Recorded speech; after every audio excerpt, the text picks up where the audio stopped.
C'est en 1972 que j'ai accompagné le docteur Kiefer pour la première fois. En 1977, j'ai été à ses côtés, élu conseiller municipal. J'ai ensuite occupé successivement les fonctions d'adjoint spécial, deuxième adjoint au maire et enfin premier adjoint au maire jusqu'en 2001. Nul ne peut donc à ce jour se prévaloir de la même connaissance totale de la gestion complexe de notre ville. Je connais les remèdes à apporter. Je n'ai certes pas la prétention d'être plus fort que les autres. Mais n'oubliez pas, j'étais déjà de longue date dans les finances, le bâtiment, où pour avoir débuté au bas de l'échelle, j'ai accédé aux fonctions de cadre dans une société nationale de tout premier plan.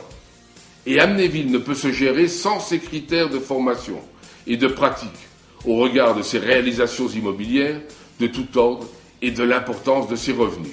Maintenant, c'est en tant que simple citoyen que je ferai le nécessaire, si je suis élu, avec la compétence et l'efficacité requises pour remettre cette situation d'aplomb.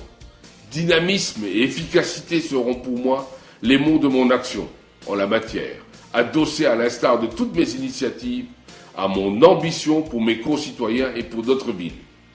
Le centre thermal et touristique, comme je le disais précédemment, est en position critique. Amnéville-Bas est en position quasi normale, s'il n'y avait pas à éponger les dettes du haut. Mais Amnéville est un ensemble. La gestion municipale devrait s'assainir, mais attention que le haut, qui était un avantage, ne devienne un handicap. Or, on ne peut pas couper une commune en deux, et les emplois comme les impôts risquent d'être pénalisés à la moindre erreur de jugement.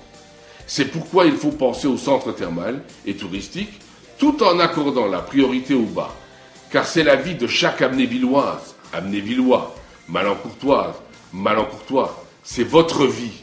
Néanmoins, il est impérieux de stabiliser la situation du haut, afin que, par effet domino, le haut n'entraîne pas la chute financière du bas, qui se traduirait d'une part par le licenciement d'employés municipaux et paramunicipaux, une augmentation significative des impôts, et d'autre part la situation d'avantages acquis par les Amnévillois, et ceci au titre d'une politique de rigueur impérative.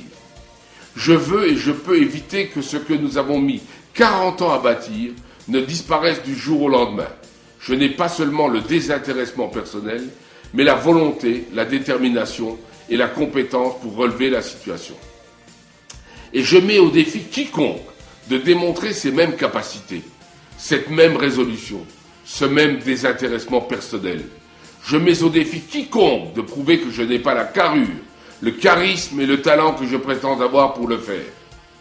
Mon programme sera un projet fort pour le centre thermal et touristique et pour Amnéville-Bas, ainsi que pour Malencourt, l'oublier, sauf en période électorale bien entendu. Car je le répète encore une fois, ces trois entités sont liées.